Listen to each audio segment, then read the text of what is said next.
تو مصطفیٰ کریم علیہ السلام نے ارشاد فرمایا اللہ کریم نے میری امت کو 5 ایسی چیزیں عطا کی ہیں جو مجھ سے پہلے کسی نبی کو نہیں دی۔ ایک یہ کہ جب رمضان کی پہلی رات آتی ہے اللہ کریم میری امت کے اوپر کرم اتنا فرماتا ہے کہ رب کریم جس کے اوپر ایک دفعہ نظر رحمت فرما دیتا ہے پھر کبھی اس کو عذاب میں مبتلا نہیں فرماتا۔ اللہ اکبر کبیرہ۔ اور دوسری چیز فرمایا جب بندہ روزہ رکھتا ہے تو روزہ رکھنے کی وجہ سے سارا دن بھوکا رہتا ہے، بھوک کی وجہ سے اس کے منہ سے مہک آتی ہے اور عموماً بندہ جو ہے وہ سمجھتا ہے کہ یہ بدبو ہے، لیکن اس مہک کو رب کریم اتنا جو ہے وہ پسند فرماتا ہے۔ فرمایا اللہ کریم کے نزدیک وہ مہک جو ہے وہ خوشبو سے بھی بہتر ہے۔ کیوں وہ مہک کیوں آئی ہے؟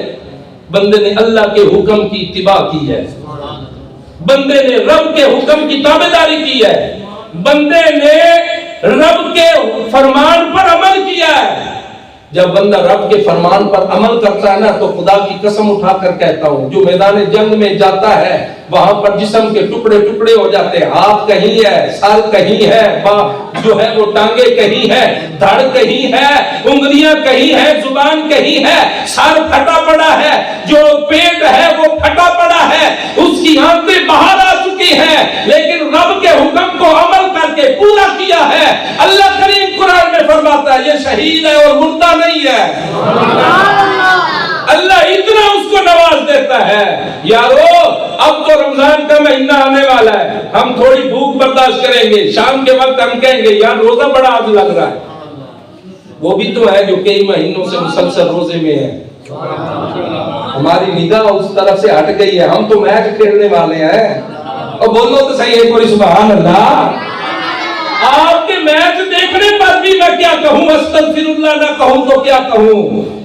جس جناب جی کو میچ لگایا جا رہا ہے اور میچ جس کمپنی نے چلایا ہوا ہے مجھے پتا چلا ہے اور واقعی ایسی حقیقت ہے، تو وہ میں نے اپنی آنکھوں سے دیکھا، جو سارا خرچہ جو ہے وہ اٹھا رہی ہے وہی کمپنی ہے جو اسرائیل کو پوری مالی طور پر امداد پہنچا رہی ہے، کھانا اس کو فری دے رہی ہے۔ اور ہم رمضان کے روزہ رکھیں گے تو ہمیں بھوک لگے گی۔ کبھی وہاں پر فلسطینیوں کو بھی خاص کے ہم یاد رکھتے، فلسطینی جو آج بھی ان کو مارا جا رہا ہے، وہ جو لڑ رہے تھے نا ہمارے مجاہدین، چلے ان کے ساتھ تو جہاد، وہ تو جہاد کر رہے تھے، ان کے ساتھ جنگ کرو، لیکن ان کے ساتھ جب وہ مقابلہ نہیں کر سکے تو مسلم آبادی کے اوپر اٹیک کیا جا رہا ہے، ہاسپٹل جو ہے ان کو تباہ کیا جا رہا ہے۔ تو بھائی جان بتانے کا مقصد یہ ہے رمضان کا جو مہینہ ہے نا یہ کئی چیزیں ساتھ لے کر آتا ہے۔ رمضان کے مہینے کے بارے میں مصطفیٰ کریم علیہ السلام کا یہ فرمان ہے، بھائی چارے کا مہینہ ہے، بھلائی کا مہینہ ہے، ایک دوسرے کا احساس کرنے کا مہینہ ہے، غریبوں کی غمخواری کرنے کا مہینہ ہے، صبر کا مہینہ ہے۔ تو ہم اس مہینے سے کیا حاصل کریں گے اگر ہم اپنے بھائیوں کے لیے آواز نہ اٹھا سکیں؟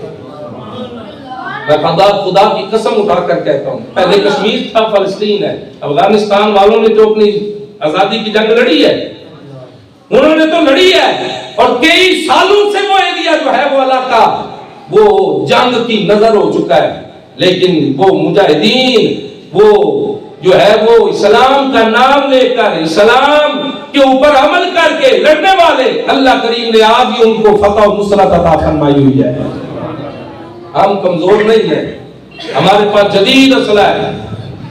جب ہم کہتے ہیں بھئی قرآن سیکھو، حدیث سیکھو، دوسرے علوم سارے کے سارے ضروری نہیں ہے، تو کہتے ہیں جلدی کر مولوی صاحب ایٹمی بم نہیں بناویں گے، سائنسدان نہیں بنے گا، انجینئر نہیں بنے گا، تو پھر بم کیویں بنے گا؟ بم نہیں بنے گا تو سارا ملک تباہ ہو جائے گا، دعا حملہ کر دے گا۔ تو بھائی جان وہ جڑے مسلمان مردے پہ وہ ساڈے کوئی نہیں۔ مصطفیٰ کریم علیہ السلام نے ارشاد فرمایا مسلمان جذبے واحد کی طرح ہے، جذبے واحد کی طرح ہے، اس کے جسم کے ایک حصے کو تکلیف پہنچتی ہے تو سارا وجود جو ہے وہ ساری رات بے قرار رہتا ہے۔ تو سانو تو کدی جناب جی بے قراری ہوئی نہیں۔ فیس بک چلانے والے، یوٹیوب استعمال کرنے والے،